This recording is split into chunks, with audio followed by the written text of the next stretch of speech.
Welcome everyone to Mind Over Matter Summit, where we are hosting our Resilient by Design podcast. Yes, awesome. And here at Resilient by Design,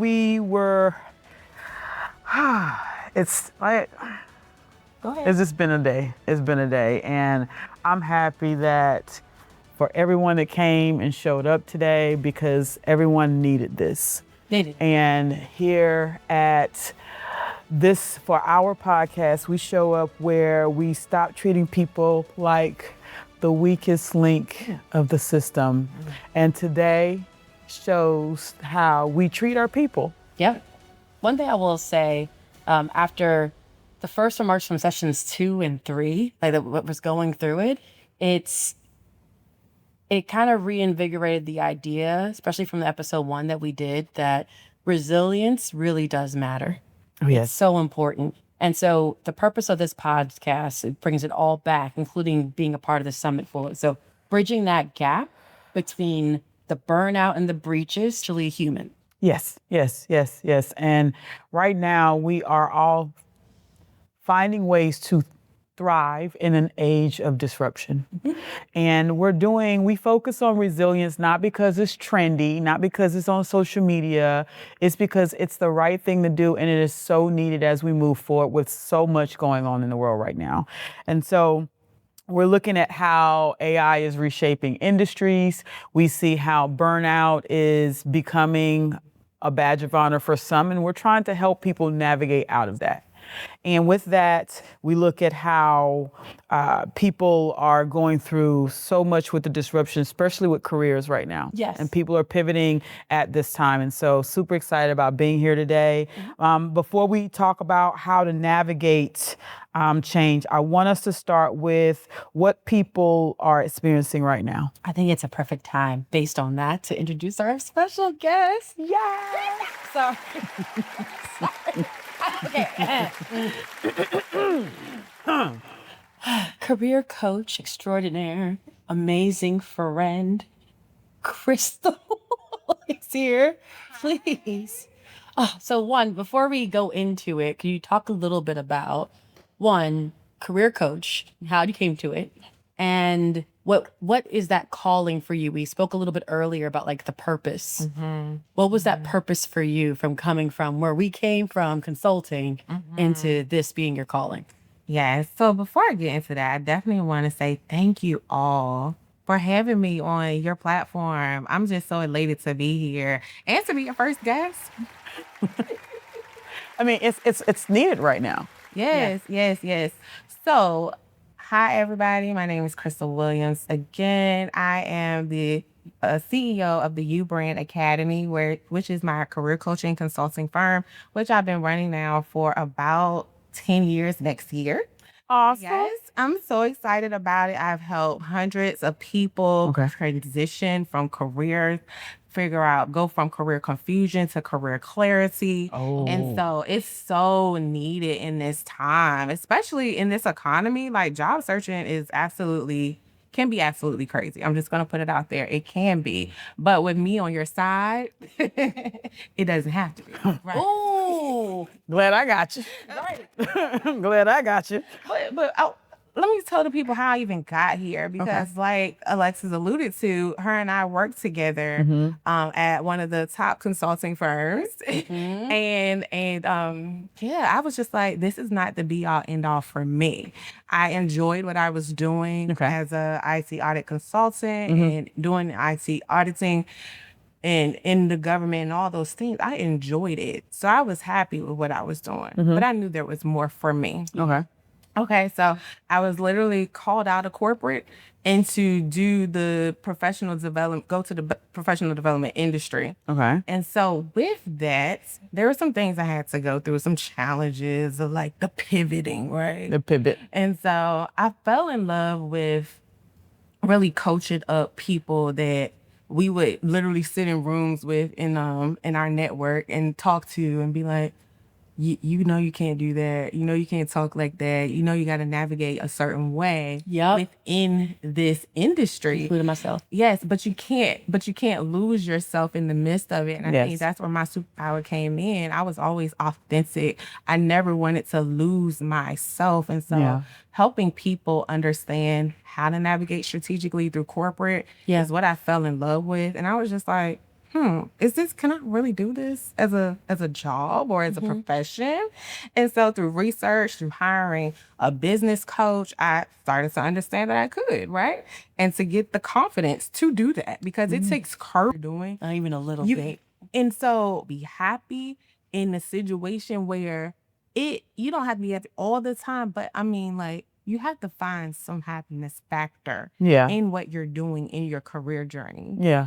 And so I could see how I'm using this particular skill over here different now, whether it's communication, whether it's analytical, you're using it in a different atmosphere, which may be better for you in that particular season. Okay.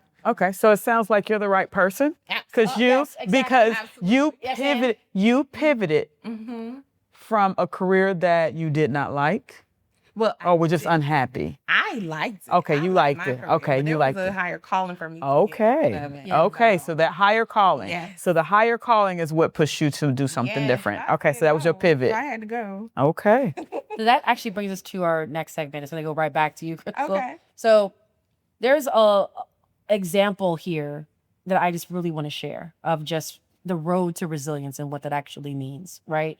So for me, the biggest example was changing actually from cybersecurity industry specialist to product manager. Yeah. So that calling that you got, I think all of us up here have had that calling in different ways. So just sharing my story about that calling, I was happy in my career, but I realized that I have checked all the boxes, done the things faster than I thought I would do. Yes. And to be fair, my confidence wasn't that high. It really wasn't. I might come out very like, I'm here, ready to go. I'm confident, whatever. But at that time, I didn't really recognize all of the accolades that I actually racked up and the achievements that I racked up. Yes. And I realized, wait, I can still do what I'm doing, but there's more in this other realm over here that I actually want to try to do. Yeah. When people come into a space, they end up doing and spending so much of their time doing what is being told. Like someone's telling you this is your calling or this is what you need to be doing because you're good at it. And wait, actually, there's this whole field over here. And for me, that was product management. Yeah. And I think all of us can say this, that when people tell you can't, that makes you even more excited to do it. Yeah, I think I might want to try that. I think, you said that. I think I want to try it. If you said, "Ooh, sure," then I might be like, maybe never mind. But because you said it no and it's hard, well, now I'm going to do it anyway, just to spite you. But also just to be. But then I realized that world, product management, seemed so far different than what I was doing before. But it actually wasn't. So just to tie the bridge, before I was reviewing cloud services and their architectures and making sure to manage vulnerability scanning results, like evidence collection information, and liaison with the government to be able to approve those services for use. That was what my job was.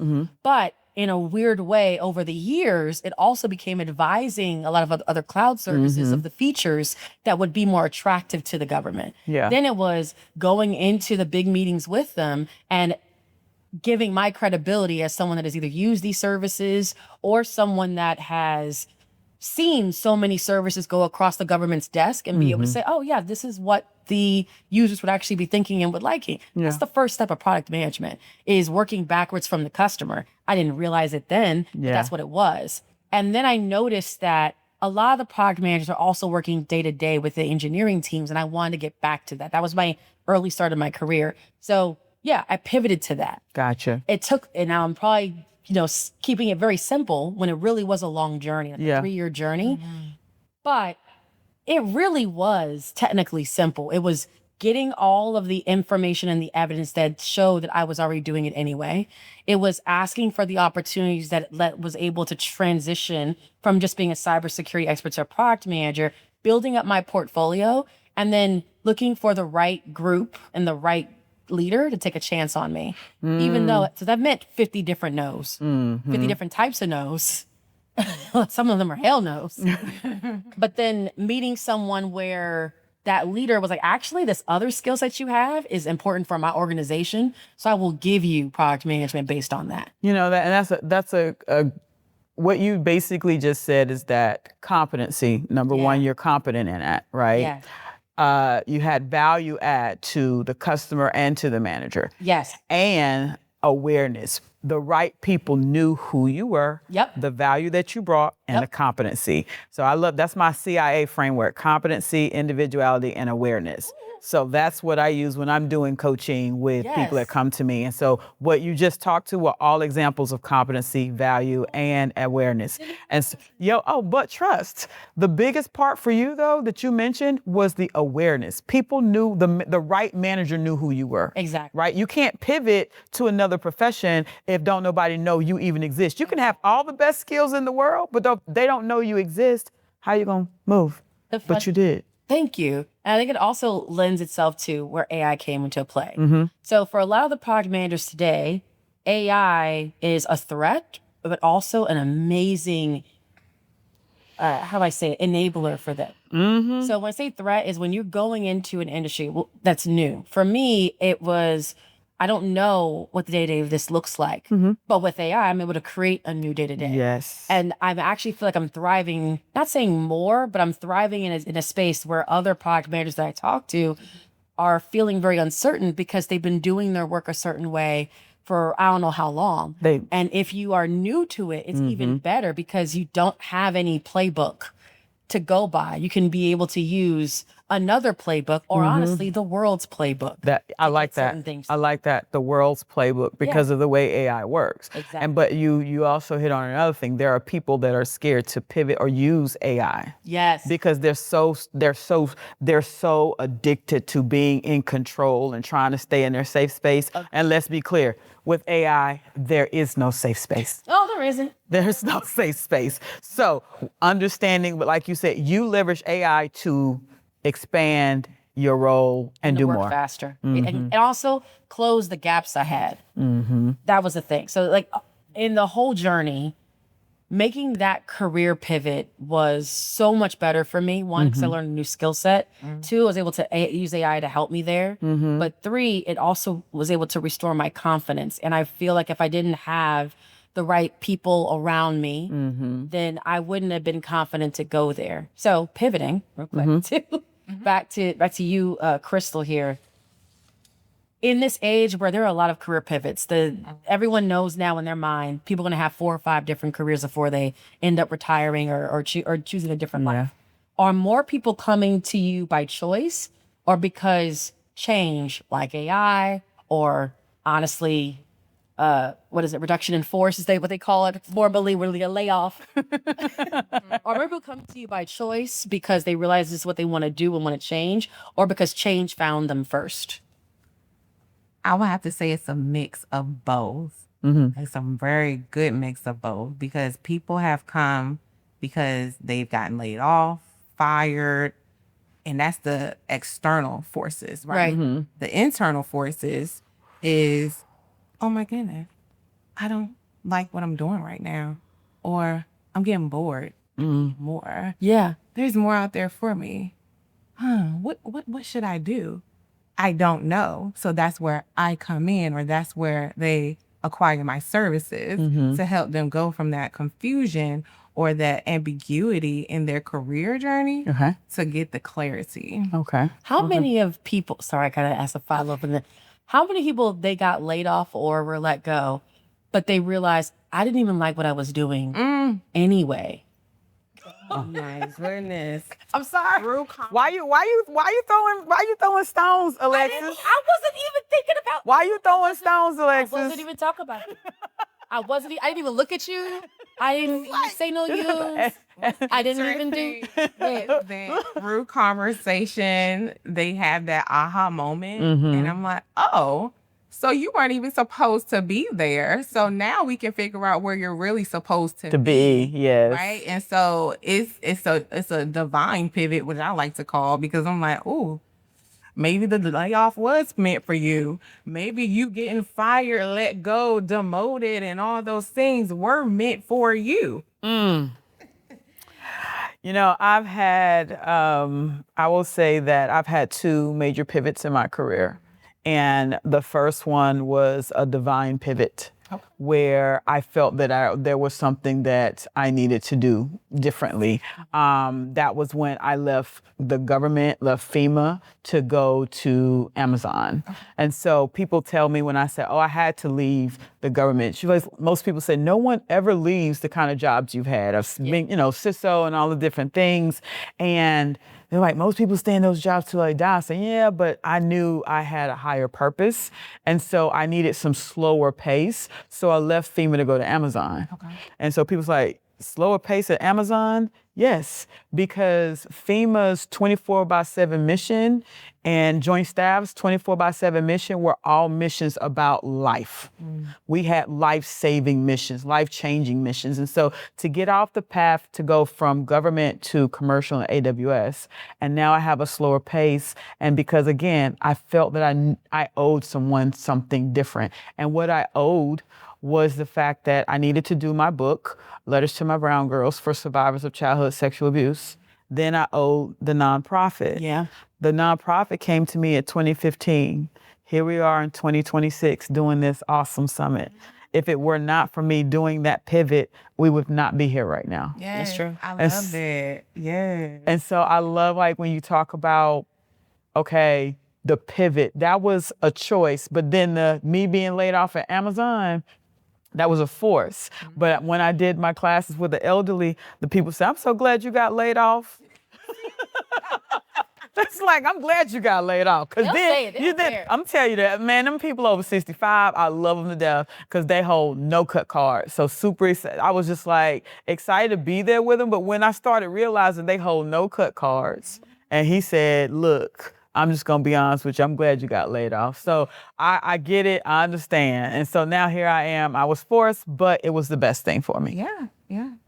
And that's so good because people don't even realize it in the midst of it, right? Yes. And that kind of takes us to our next segment. Yeah. Smoke signals. So the challenge is that, like, we're all high performers. And most of these places, especially in consulting, especially at Amazon, attracts a certain kind of people. You know, the type A driven, career going people. And the biggest thing that I realized about being a high performer, I say former high performer because now I'm a B+ student, not an A. I'm aiming for whatever. B+. I'm aiming for B+. You're aiming for B+? I'm aiming for, I gotta bring it down. B+. They're seasoned for being the A+. Yeah, exactly. B+, Exactly. maybe even a C, depending on what you're going through in your life. I like that. Like, talk about like that path, that road right there. A lot of people think they have to constantly be at it. Oh, yes. But I like what you said. There's seasons to it. Yes, I was literally just having a conversation with a client and a colleague, and they were like, I don't have ambition anymore. And I was like, you know what? It's okay not to have ambition right now in the season that you're in. Yes. You literally just became a mom to two. You literally just got a new house, moved to a different environment. It's okay not to be ambitious. And so giving yourself permission to not be ambitious in certain seasons of your life, that's the self-awareness. So you try to read me now. You got to be self-aware of where you're at. Why are you looking at me though? So here's the thing. So those high performers, exactly what you called out, right? They're often the last people to recognize these smoke signals. Ooh. Because they're not paying attention at all. Ooh. So, yeah. Ooh. I will say the smoke signals could be like choking them. They still wouldn't see it. And I will tell you, I was one of them at one time. When I was at Amazon, it was the signals that I needed to rest, right? Brain fog, just constantly, like when I would come home, just dive on the pillow and just sleep, just be so exhausted, right? Oh, wait, that's me now. Wait a minute. Uh-oh, that's a moment. Oh, this aha moment there. Yes. And so when we start looking at these high achievers, right, some of the smoke signals that people ignore, things like you feeling stuck despite all the success. Can I add on to it's like you get a promotion or you get the accolade or you get the award, but you feel nothing. Just, keep going. Yes. You know that, yes. I remember being sworn in as a SES, as a FEMA CISO, and I was excited, but it just wasn't like the energy just was not there. Yeah. And I was like, but anybody should be overexcited about this job and doing this. And I'm like, when I looked at everything, I'm like, it's still the same thing that I was doing 7, 8, 9, 10 years ago when I had first started at the Pentagon. It was the same problems. And I'm starting to see the same problems over and over again. And I can go in, knock them out, because I've done it before. But the success is there, and I just didn't feel like it was there. Right. And so happy, super excited about the opportunity. But then I was like, okay, something's just not feeling right. And then some of the other things, you're no longer learning, your values have changed, or the market is moving in a different direction. And that's where we are right now. This thriving in disruption is so much disruption with AI. And I want to add the fact that digital overload is also hurting a lot of people where they can't even really think because I check my phone from, like, you see people check their phone from like 5 a.m. in the morning to 6 a.m. And first thing they do when they wake up is check their phone. And that way you don't even get time to process the fact that you just woke up. Exactly. And you got to start your day. And now, before you even start your day, everything else has distracted you. And so from this digital overload and all of this disruption, it's like people aren't seeing the signals. No. They're not. And so when you start thinking about what are some of the signals, how do you know it's actually time? How do you know, Alexis, that it's actually time to move? Did any of them resonate? Honestly, the stuck but despite success and the no longer learning. The no longer learning thing is something that is very specific because for a lot of us, we get told that we need to be the master of our craft and then that's the end. Oh, so yes. That's a big one. But I would also say there might be, as we've talked about, seasons. So there's a difference between like maybe it's a bad week. Yeah. It's a week where you feel like I'm not learning anything. It's a week that you feel like you're stuck versus a larger pattern of multiple weeks where you're feeling the same way. Or you're doing the same thing. Or you're doing the same thing and it's not changing. And I think the biggest thing is that check-in. Why high achievers stay so long is usually because they're not checking in with themselves. That check-in is because you're so into the grind, right? Exactly. And so when we look at high performers, I've seen as a supervisor, executive leader, I've seen most high performers stay in a role for about 2 to 2.5. You may keep them for 3 years, but they get to that point where they're no longer learning. They feel like they're doing the same thing, then they pivot. But then there are those that are high performers and they don't see those signals, and so they stay. Exactly. And so when you start thinking about that next move and seeing the signals for high performers, they just need to take the time to breathe and check in.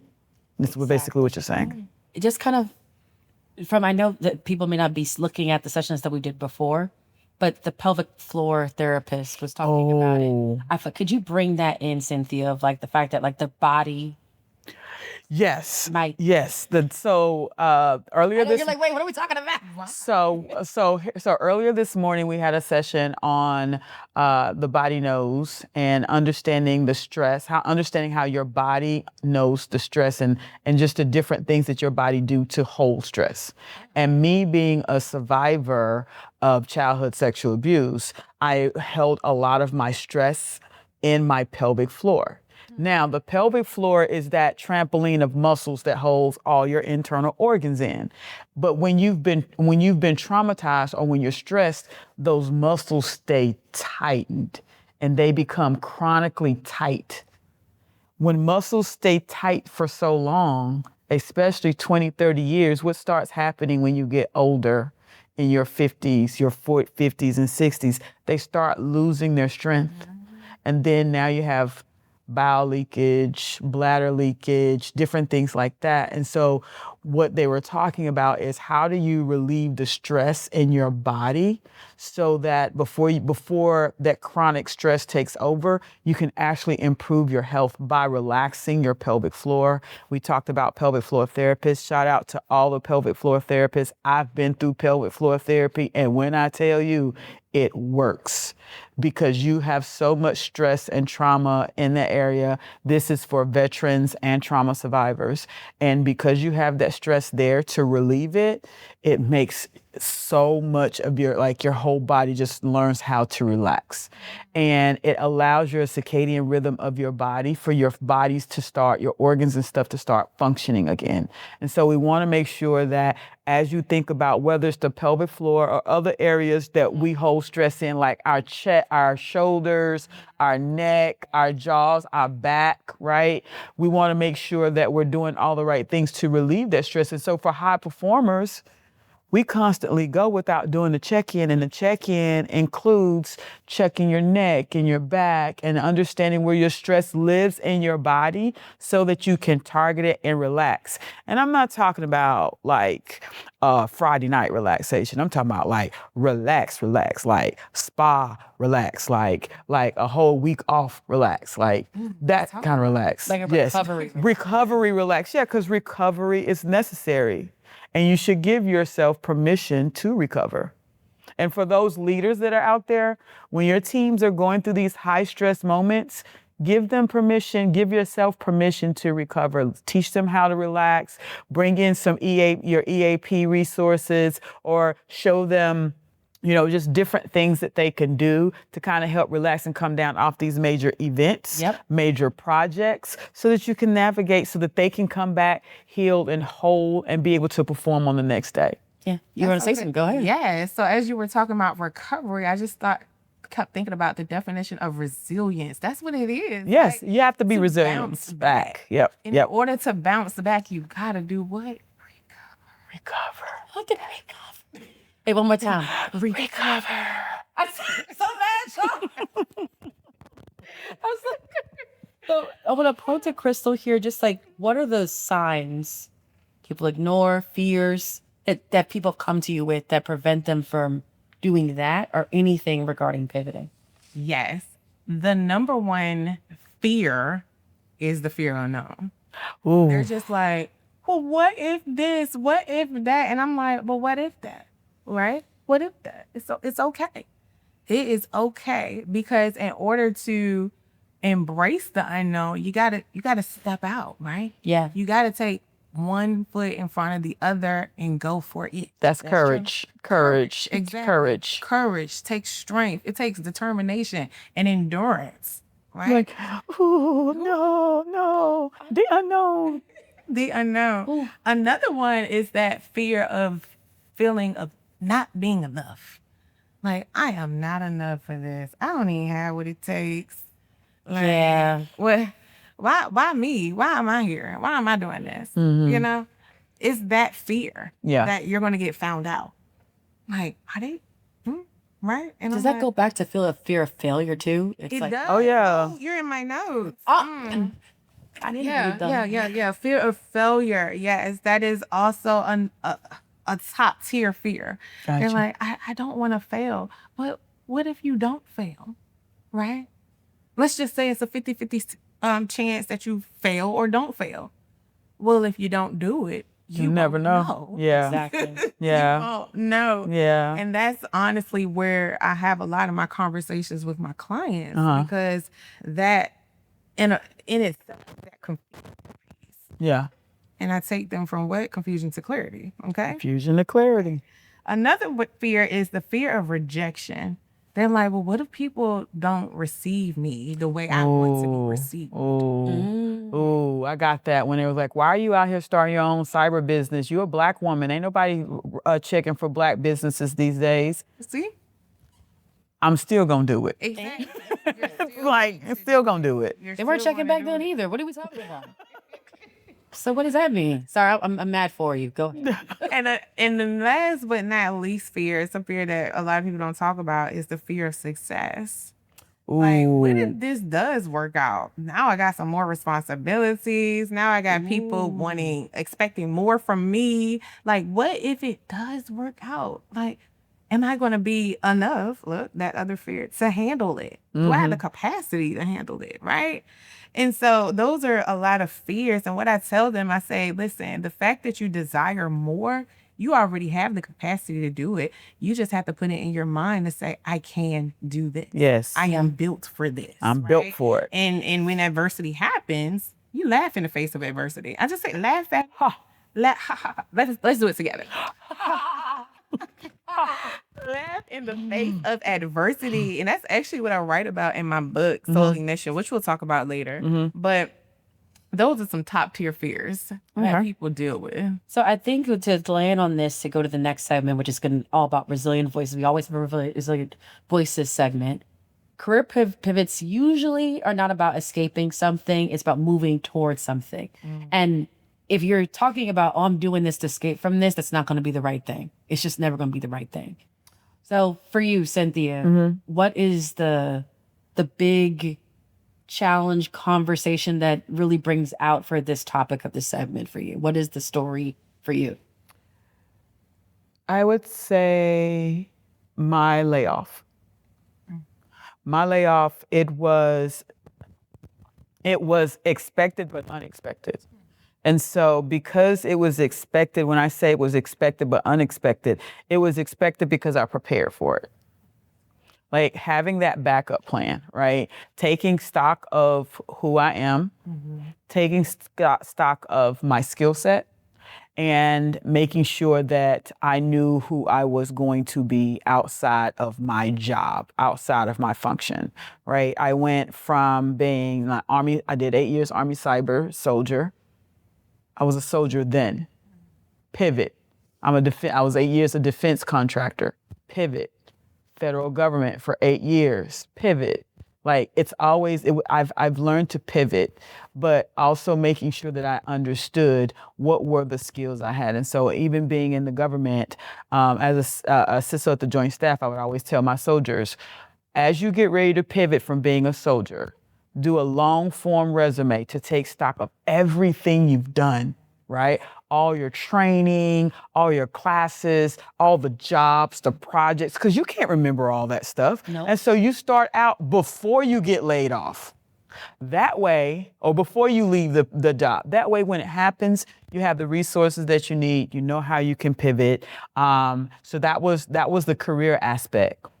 Emotionally, it was a challenge because I was like, I got laid off. I've never been laid off. Yeah. And so emotionally, it was devastating, but I took a day to really process it, right? You did. Yeah, I took a day to really process it. I called my squad, i.e. Alexis and other friends, to say, I got laid off.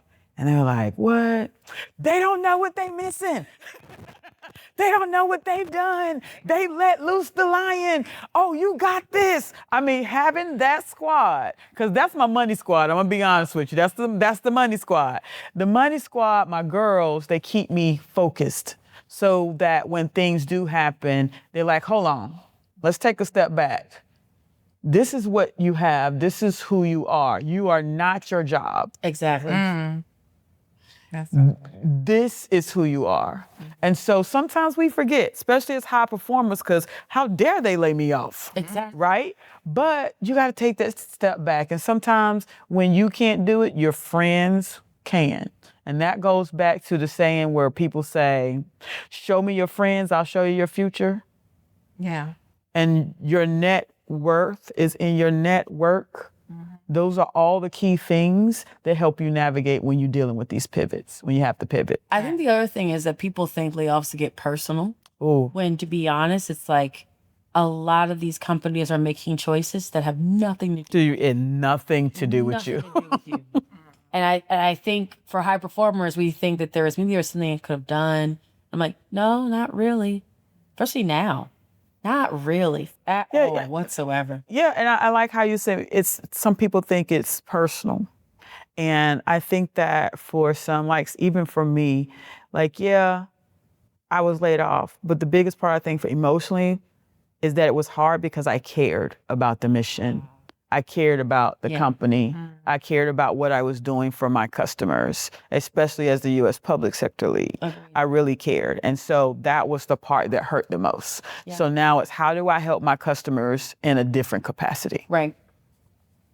So what I love about it, it reminds us that resilience isn't just about surviving the disruption of a layoff, disruption of what's going on. And even then, you kind of have two pivots from there. It was going from being an Amazon person and then to a former Amazon person, and then going full time into the other endeavors, because that's another change too. Oh. And it's also about discovering what's possible because of it. And that's why I say it's two. It's not just one. Yes. Because some people are still dealing with how do I say I'm a former Amazon person? You didn't have that problem, really. It was really just how can you go full steam on all the other things you were already planning for. Yes, and it was because I had a plan. You did. And let's be clear, hope is not a plan. No. Hope is not a plan. No plan. Hope is, keep on hoping. No, it's like no. It's like, oh, God gonna work it out. No, God, there's faith without works. It's exactly. So you got, because they got that on lock.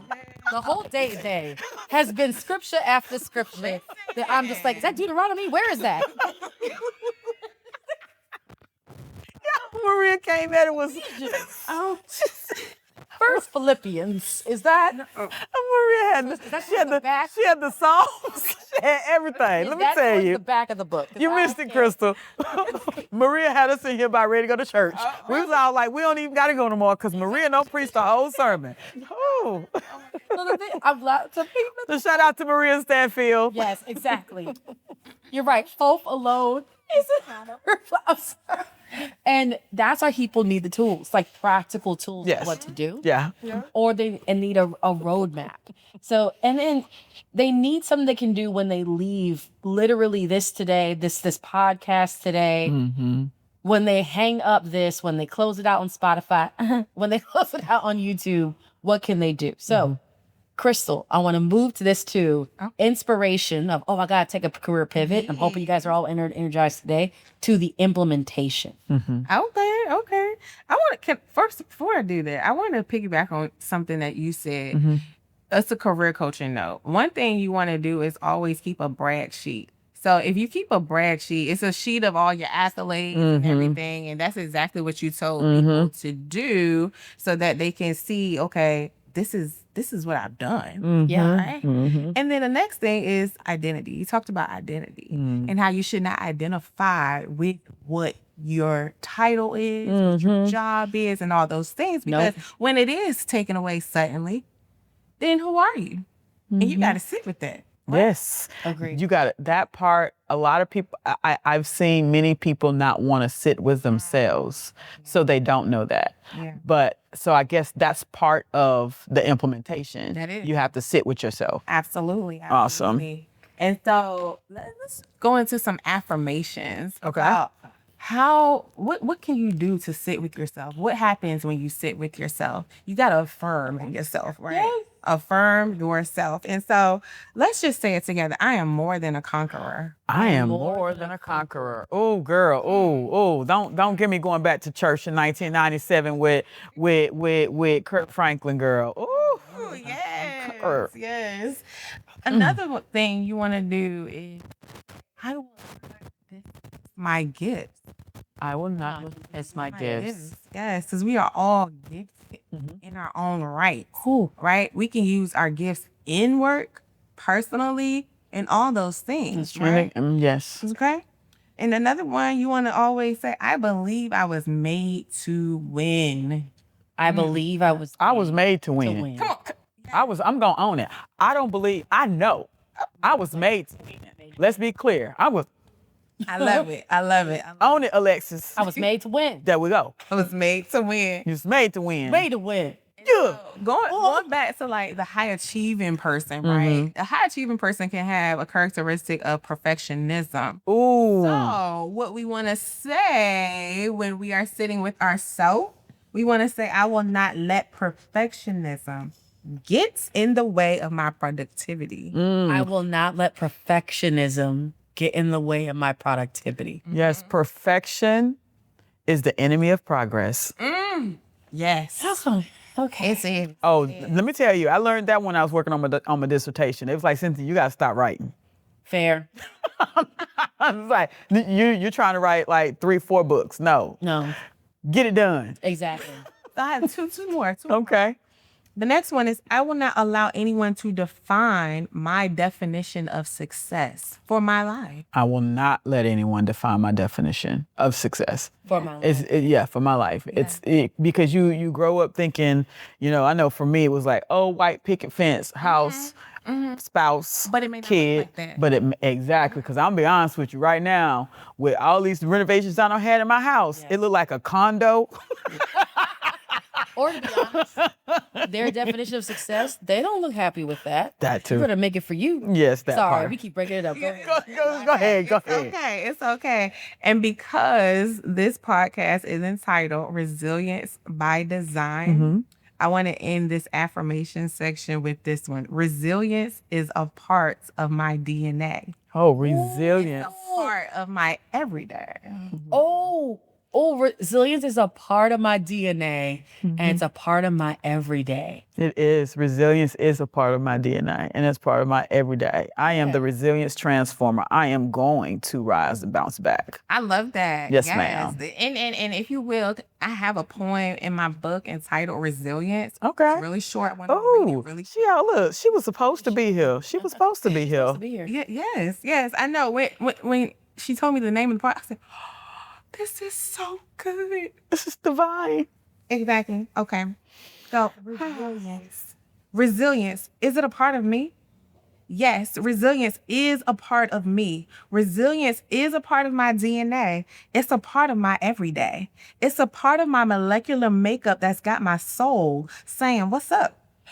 You got this. So never back down from this. This idea, this goal that's got your mind all swole, go bounce back like never before. Now go get that confidence to walk in your purpose to get what God has in store.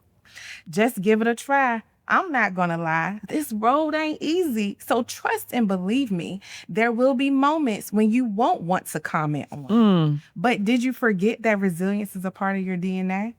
So get up. Bless up and be bold because your idea is gold. Oh my God. Oh my God. What I love about what you just said was you're not telling people to change who they are. You're telling them to understand and appreciate who you are already. Exactly. Love it. Love it. Exactly. Love First it. off, just real quick, I want you to be able to show the book. Oh yes. Like this. My book is entitled Soul Ignition. Okay. It is meant to literally ignite your soul to go forth and conquer and do whatever God has called you to do in this earthly realm. Oh, and where can we get that? Oh, yes. You can get this from me going to my website at the U Brand Academy. So the YOU brandacademy.com. And it's right there. This will be linked at the bottom of the YouTube as well as the Spotify when this airs. So let's believe. Yes, this will be here and in the promotions as well. So going from now I've read the book, I've got the confidence, I'm ready to go, doing my thing. What are the top career assets that people really need to have locked down in your professional opinion? Yes. Okay. So let's start here. Let's define the word asset. Okay. You hear this word flowing all the time, right? Well, what is it? An asset is a resource or a possession that has value to an organization or person. Okay. Assets can be intangible. They can be tangible, right? So just based upon that book definition, I know I'm an asset. Are y'all an asset? Oh, yes. I'm an asset to my clients. I'm an asset to any organization that hires my services. I am an asset. And so for one, we have to believe that, right? Yes. And so with that, the number one career asset is your mind. It is your mind. You have to believe that you are an asset. You have to believe that you have value to offer, right? So you have to literally talk to yourself and tell yourself that I am more than a conqueror. You got to tell yourself that you're those things. And so that you can truly believe that in your mind, and that when you do go talk, which is the next one, your voice, the next career asset Yes. that you gotta have Yes. together in your Yes. career asset Yes. toolbox is your voice.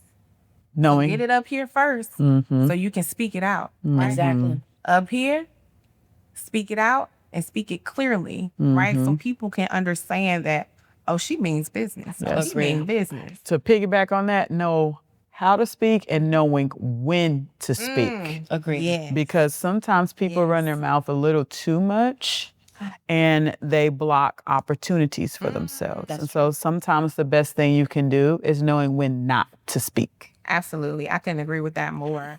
And going back to career asset number one, which is your mindset, I'm going to give you a quick mindset hack, right?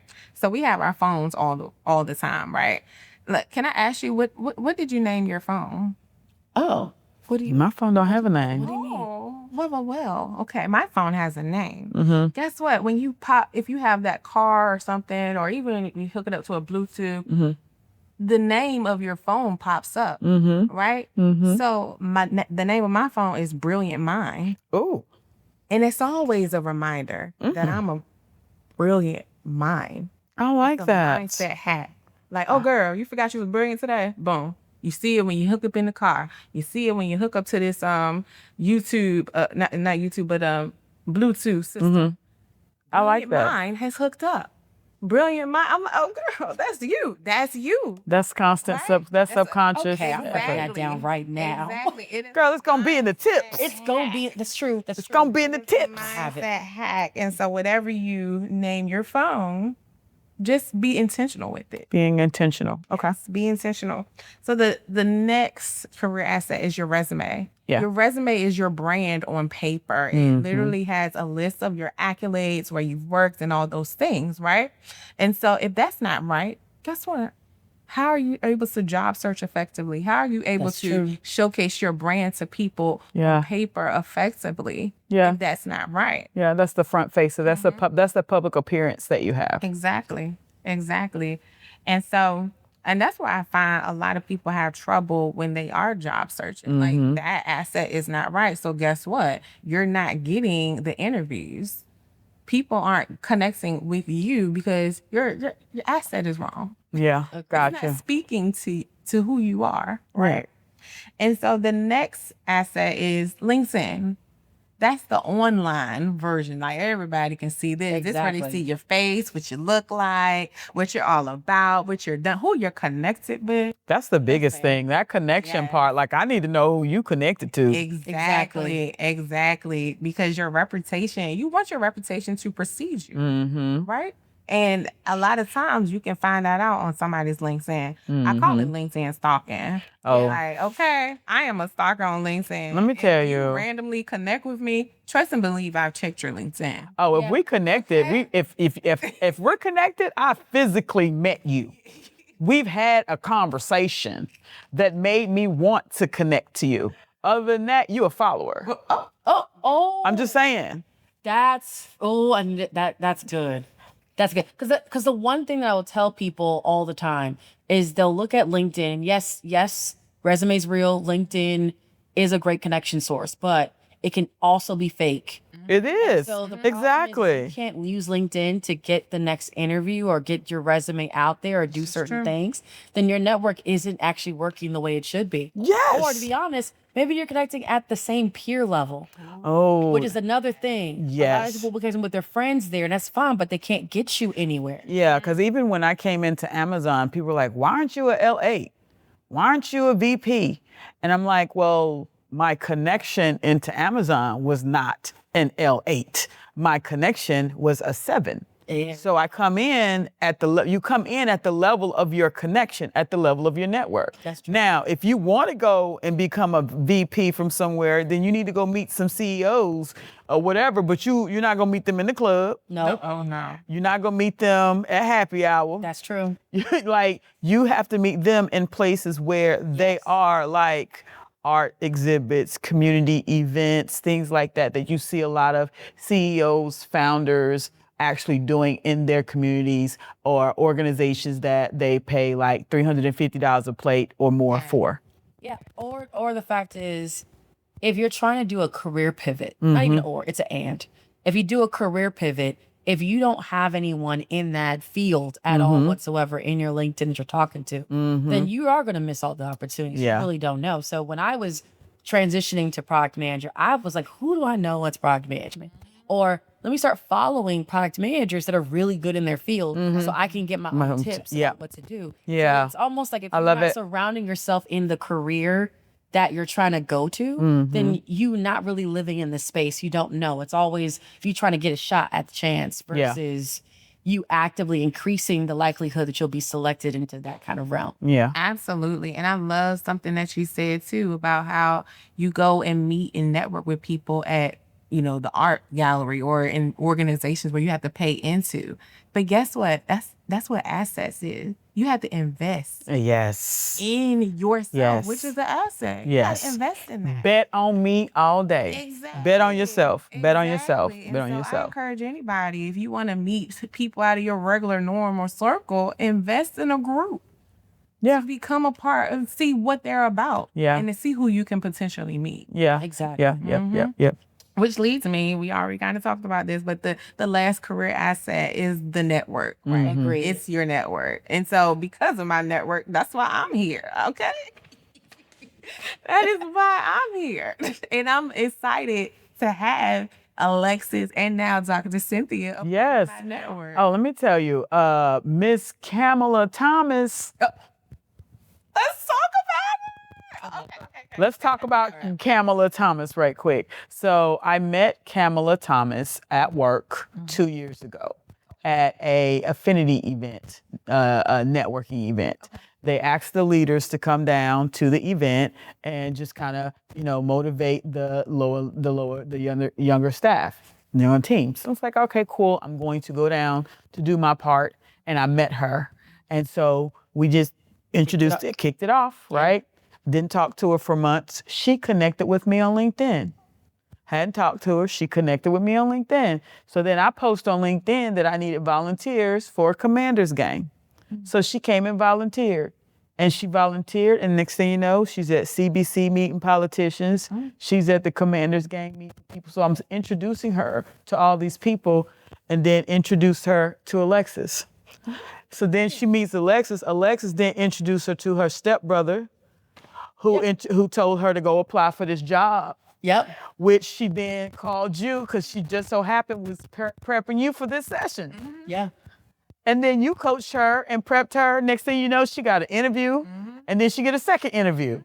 And we gotta find out what happened because I ain't talked to her. We gotta check in with her. She's awesome. No, not yet. We missed her last night. Don't worry. We'll talk. You gonna let her tell? Okay, you want her to tell her. Okay. But that's the network. That's the network. Yeah. Networking. Network. Yes, that is the network. And so that is what you have to have in your career asset toolbox. Okay. You want to make sure those things are tight. Yes. Tight and always evolving, right? Your mindset needs to always evolve. Your voice needs to always evolve. Your resume should always be evolving because that's a living document. LinkedIn, Facebook, and network too, because people come in and out of your life in seasons. Yes. In Seasons, yes. So in and out of season. Yes. You have this network. Or you can revisit the season and have the same people but for Different reasons. Yeah. Exactly. Yep. You networking not because you think that there's someone's gonna immediately be able to give you value immediately. Ooh. It's networking with we never know where it could go. Ooh. But yeah, I feel like now I network is just like let me get different people that have different skill sets in my life. Yes. So when someone asks me, I know someone. I know someone. Yes. That's literally how this works. You know, and I love this because you're helping people identify the value that they already have. Yes. And that's key, right? Taking, like you said, but the challenge is you have to take a step back and check in with yourself to identify the value. Then now you've identified the value, and then you just gave them, what, 4 steps, 5 steps? 5 steps. 5 steps. Now, that's a powerful setup. Yeah. Those are nuggets. So, go ahead. No, that's the theme of all this. This is the theme of the summit that we were here today for. This is the theme of I would say honestly this month, especially when this drops. This is the theme of this month. So let's talk about what thriving in the age of disruption. Let's go into it. So everything we've discussed today assumes one thing, that change is always a constant thing and it's not slowing down. And I will say that right now in this age of AI, if things are constantly changing, but if we take a step back from the invention of the wheel to the invention of the steam engine to electricity and the internet and cloud and AI. Now we're here at AI. Next thing you got quantum and all these other. So disruption is going to be constant. It's not going to slow down. So now as we take a step back and look at how do we thrive in this age of disruption, it's taking stock of what we have. Yeah. Absolutely. And understanding what are those 5 things that you gave us, right? And so now when we look at how things aren't standing still. Well, we got to talk about thriving and because of that. And not just surviving. I think when we think of everything turning around, technology, AI, everything, we just think, get through and survive this. Instead of how do we take advantage, sit at the seat at the table and thrive with all this disruption going down. So got some questions for you. Alexis here. Honestly, I see often take these, but I want Crystal. I'm going right. See you starting. What human skills become more valuable in an AI economy?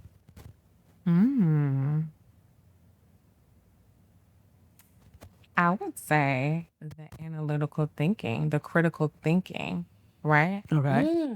Because, I mean, AI is AI, but who creates AI, right? Yes, we drive it. We drive it. I mean, we drive it. So our mind, the way you think is unique, right? Which it's a part of what you bring to the table. Yeah. It's a part of why companies hire you, right? Yes. Because they want to know, how does Alexis think? How does the person think? Oh, yes. And then they try to rebuild you. Oh.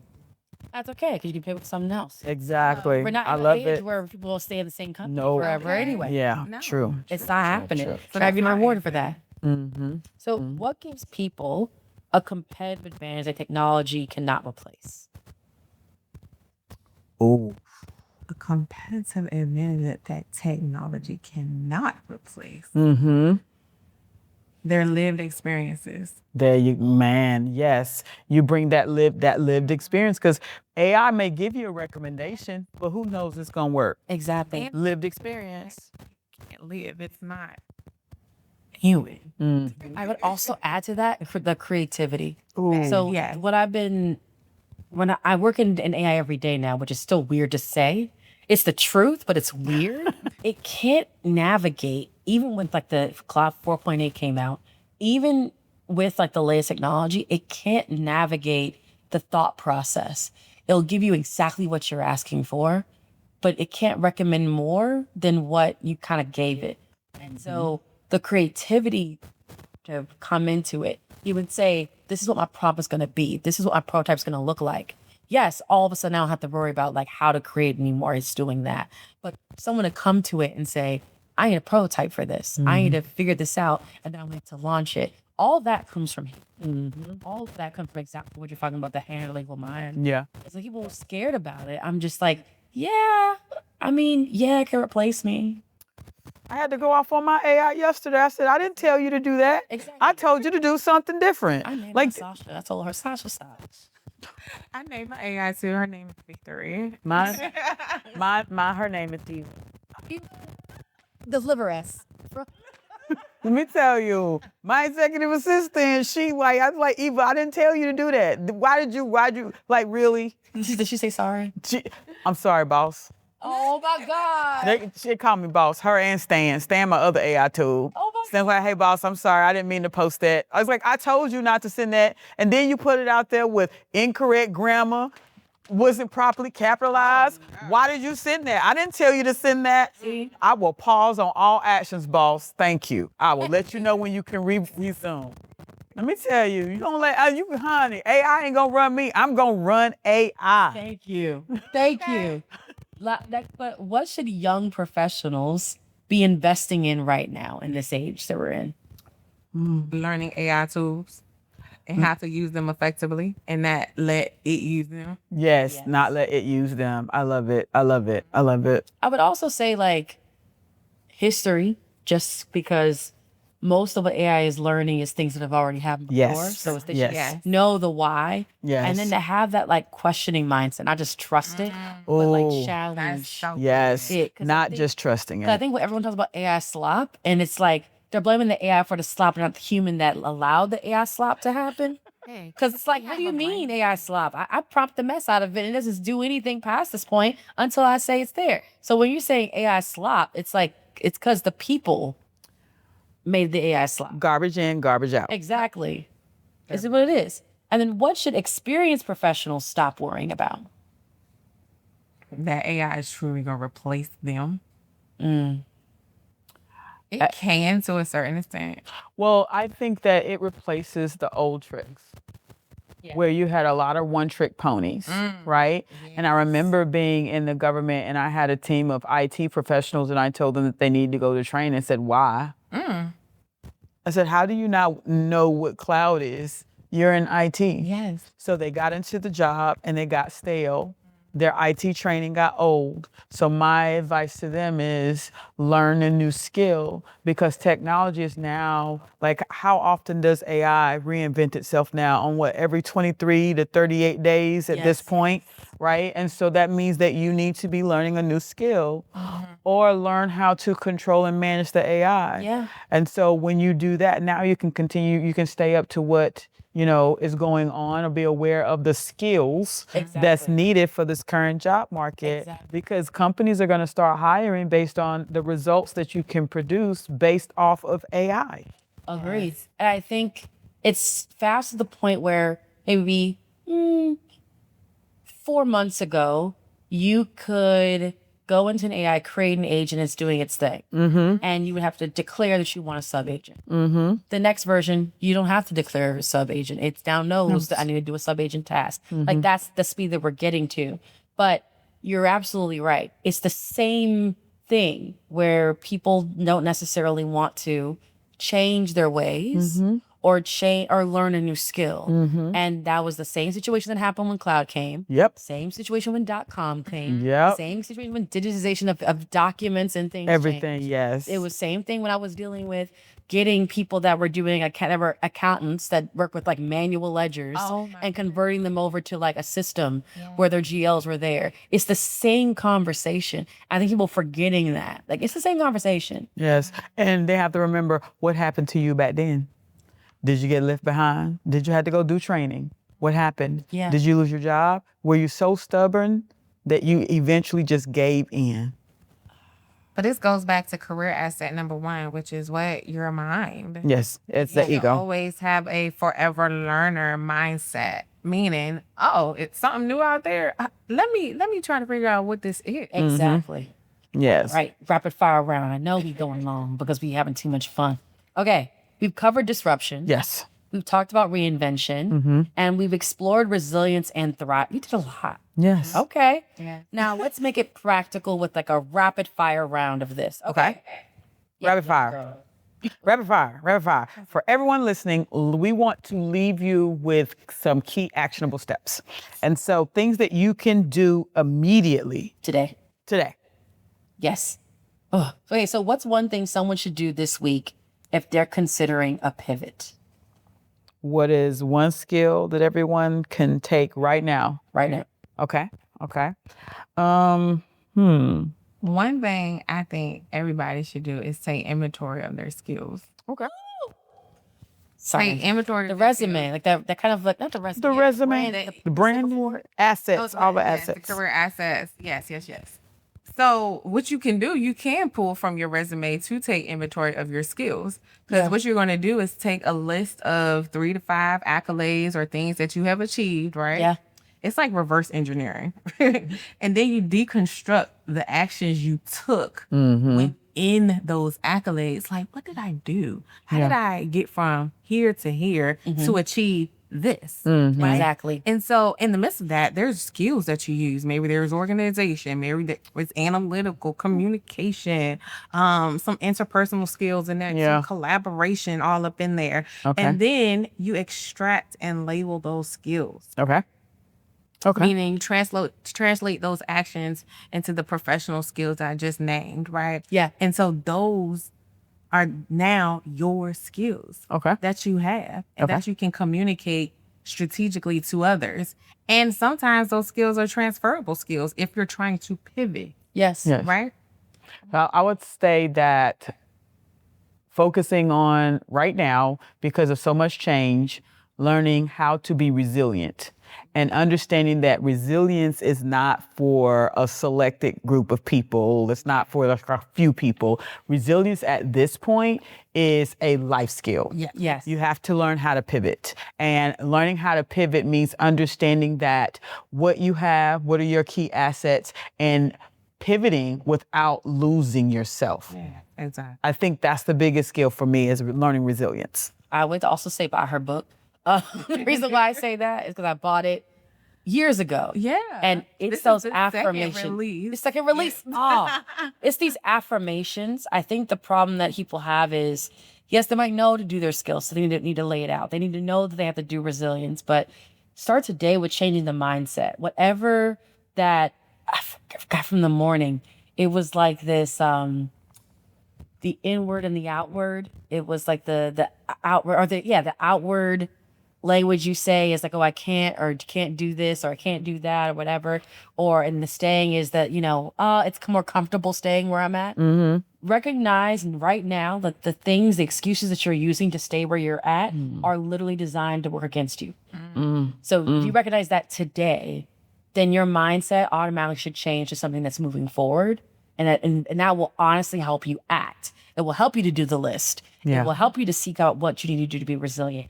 It will help you to, my recommendation also is to take those skills, make a project in ChatGPT or Claude. Yeah. And keep it right in there, and then build your resume based on that. Love it. Rolodex. Make it a Rolodex. And that way, every question someone's going to have about your next step, or even, hey, ask ChatGPT, I want to pivot to this.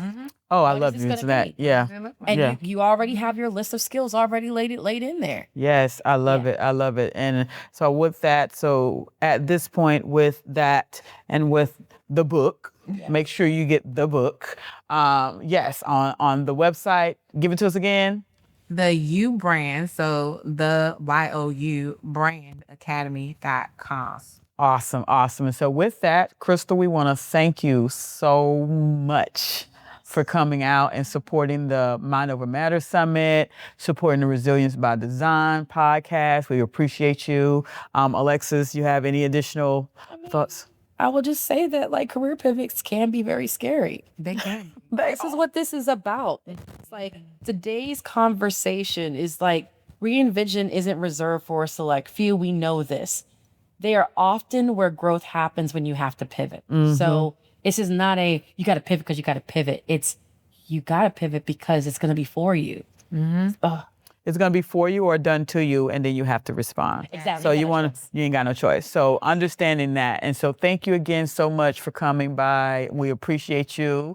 And Alexis, any last thoughts? Oh, thank you for doing this conversation. Awesome. So follow us on YouTube and Spotify. Again, this is Resilience by Design. I'm Dr. Cynthia Sutherland. I'm Alexis Robinson. And we will see you on the next podcast.